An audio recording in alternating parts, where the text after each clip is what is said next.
te entendo bem. Com a minha alma eu preciso ter uma conversa séria com você, e que às vezes não te entendo bem.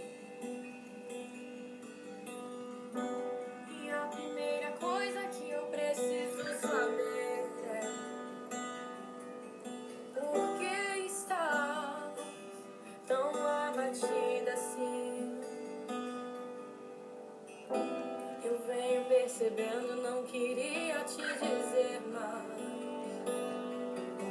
eu sei que ainda te perturbas bem dentro de... Boa noite, irmãos e irmãs, a graça e a paz. Quero convidar você para uma palavra de oração nesse tempo. Essa canção cita parte de um salmo, onde o salmista conversa com a sua própria alma e vê que nela existe abatimento.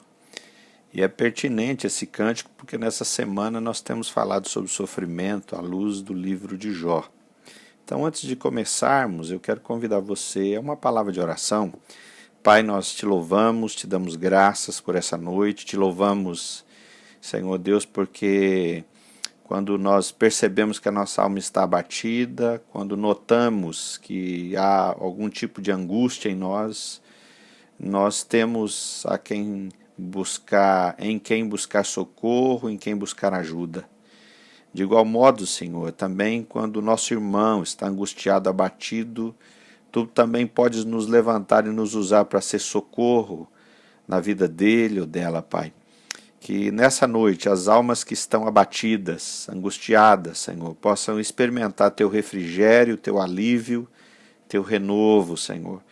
E às vezes nós estamos abatidos e não sabemos ao certo qual é a razão do abatimento, do desânimo, da apatia.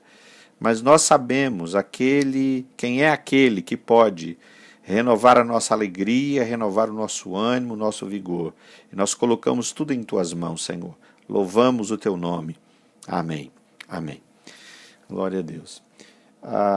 Hoje pensando, continuando a reflexão sobre o sofrimento baseada no livro de Jó, indo lá mais para o final, a gente pegou o primeiro capítulo, o segundo, e agora vamos lá para o último capítulo, capítulo 42, porque a gente pega ali uma espécie de início, o início do livro, e essa parte final. E esses 3 capítulos dão uma ideia para nós do que é o livro de Jó. Né? Essa parte final, Jó está conversando com Deus e depois Deus tem uma conversa com seus amigos. E aí tem algumas coisas interessantes aqui que acontecem nessa parte final, no capítulo 42. Lá pelo verso 7, 8, é interessante porque Deus, ao conversar com os amigos de Jó, Deus, no verso 7 e 8, a expressão utilizada, posta na boca de Deus ali, é meu servo Jó. E nesses 2 versos, 7 e 8, me parece, a expressão meu servo Jó aparece 4 vezes. 4 vezes. É interessante porque se você lê o livro de Jó inteiro, esses amigos de Jó estão defendendo Deus o tempo todo. Eles estão questionando a integridade de Jó, eles estão acusando Jó, estão sugerindo que Jó oculta algum pecado. Eles são defensores de Deus. Mas no último capítulo, quem Deus chama de servo não são os amigos de Jó, que tentam defender Deus em detrimento de machucar, de ofender, de oprimir ainda mais Jó, que sofre por conta da tragédia que o acometeu e que ceifou seus filhos e tudo que ele tinha. Quem Deus chama de servo é Jó. Então aí tem uma lição interessante, porque no sofrimento, diante do sofrimento, na experiência do sofrimento, não serão chamados servos de Deus aqueles que ficam tentando explicar o sofrimento e até defender Deus em meio ao sofrimento. Mas é chamado servo de Deus aquele que, à semelhança de Jó, é sincero, porque Jó foi sincero. Os diálogos que nós encontramos de Jó para com Deus, eles são sinceros. Jó quer saber por que sofre, Jó abre seu coração para Deus. E no final das contas, quem é chamado servo de Deus não são os que defendem Deus, defendem a doutrina. Não que a doutrina deve ser atacada, não se trata disso. Que existe algo que é acima, e que é a doutrina por excelência, que é cuidar e consolar aquele que sofre. E isso os amigos de Jó não souberam fazer. Às vezes a gente transforma o sofrimento do outro em objeto de estudo. É mais ou menos o que acontece, por exemplo, em João 9, quando os discípulos se deparam com aquele homem cego de nascença e perguntam para Jesus: quem pecou para que ele nascesse assim? Ele ou seus pais? Às vezes o sofrimento do outro, a dor do outro, a aflição do outro é apenas objeto do nosso estudo, do nosso debate, mas não é objeto do nosso cuidado, não nos conduz à compaixão e à ação de consolo. É apenas um assunto para ser estudado, é apenas um assunto para ser investigado. Então os amigos de Jó vão para essa linha. Eles começam oferecendo consolo, mas depois transformam Jó num mero assunto, numa mera questão doutrinária. E no final, quem é chamado de servo é aquele que está sofrendo. Não foram aqueles que tornaram o sofrimento do outro um assunto e uma discussão bíblica ou doutrinária. Porque Deus não nos chamou para isso, para ficarmos discutindo o sofrimento do outro, as razões, os motivos, os porquês. Deus nos chamou para consolar aqueles que sofrem. Uma segunda coisa interessante é que, pensando no sofrimento de Jó e o livro de Jó, é que Deus, ao conversar com os amigos de Jó, vão dizer que eles cometeram loucura. E no transcorrer dos diálogos também no livro de Jó, capítulo 12 ali, Jó vai questionar a sabedoria dos anciãos. Jó vai dizer no capítulo 42 que falou do que não conhecia. Então a sensação que dá é que a sabedoria dos amigos de Jó se revela como loucura. Como loucura. E aí tem uma coisa interessante que o sábio vai discernir e vai perceber, é que quando nós sofremos, se houver um mínimo de sensatez em nós, não é que vamos saber o porquê sofremos, mas a gente não permanece mais a mesma pessoa. As nossas sabedorias se convertem em loucura. As nossas posições tão firmes, muitas delas, especialmente aquelas que não são essenciais, que não carregam a verdade amorosa e graciosa do Evangelho de Jesus Cristo, essas falsas verdades, elas vão ruir. Elas vão ruir.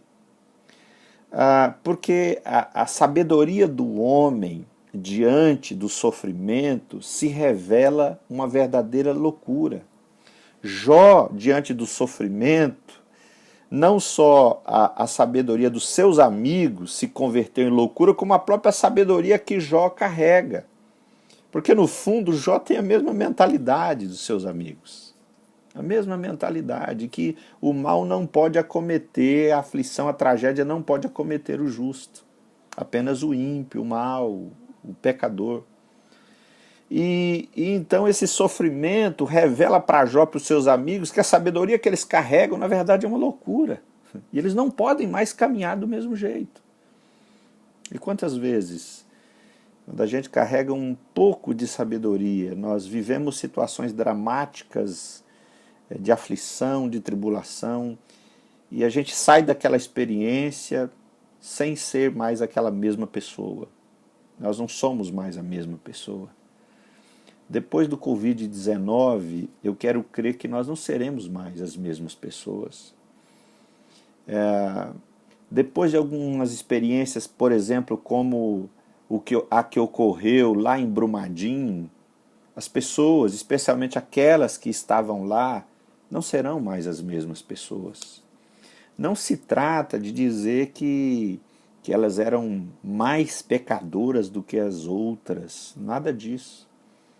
Mas é fato que o sofrimento, para aquele que é sábio, minimamente sábio, prudente, não permite que ele continue sendo a mesma pessoa. Não permite que pelo menos ele faça uma avaliação da vida. Não permite que ele toque a sua vida adiante como se nada tivesse acontecido. E eu me lembro, para encerrar, de uma passagem de Jesus com os discípulos, e depois falando de ansiedade, e no final ele conta a parábola de um homem que se enriqueceu e quis destruir o celeiro que tinha para construir um maior para juntar a sua colheita farta. E aí Jesus diz: louco, amanhã pedirão a sua alma, e o que tens preparado para quem será? A loucura, a nossa loucura é nada comparada à sabedoria de Deus. E a nossa loucura costuma se revelar diante do sofrimento.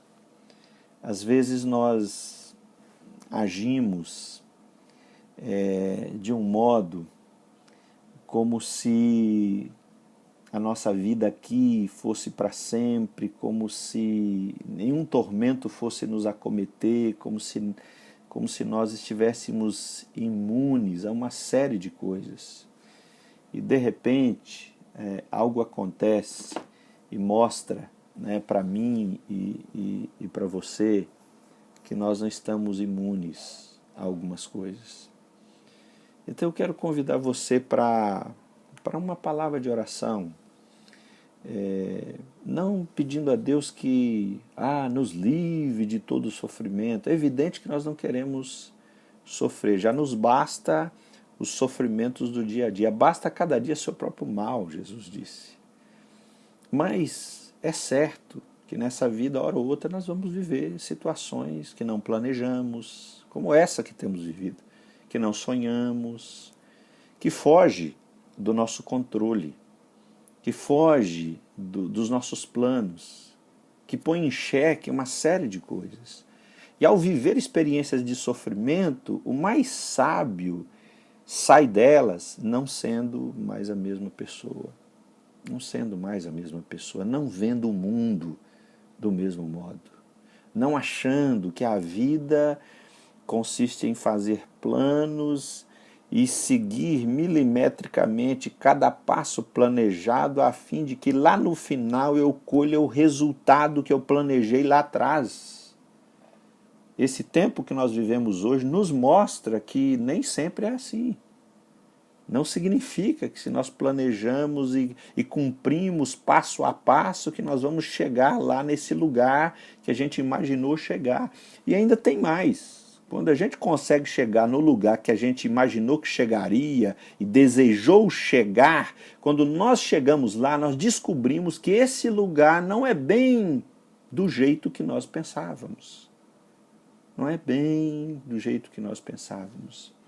Mas eu quero convidar você para uma palavra de oração, para esse tempo, pedindo a Deus que envolva a nossa vida, que envolva a sua casa, que envolva as nossas vidas, para que ao passar por esse tempo que nós temos vivido, nós não sejamos mais os mesmos.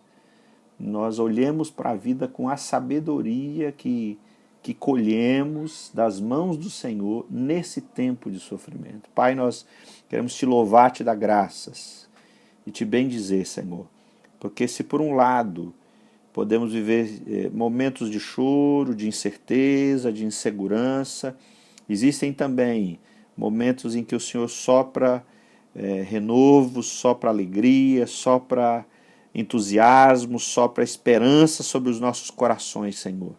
E nós queremos te louvar por isso, porque o Senhor nos assiste, o Senhor está conosco. Nos ajuda, Senhor, a passar pelas situações de sofrimento, extraindo aquilo que vai nos tornar pessoas diferentes, aquilo que vai nos fazer olhar para a vida, ó Deus, e, ó Pai, entender o que é essencial e o que é irrelevante.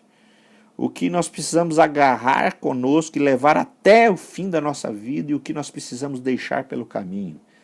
Ó Deus, faz isso, nós te pedimos, e glorifica o teu nome. Nós oramos e te agradecemos, em nome de Jesus. Amém. Que Deus abençoe você, te console, te conforte. Um forte abraço. Fique na paz.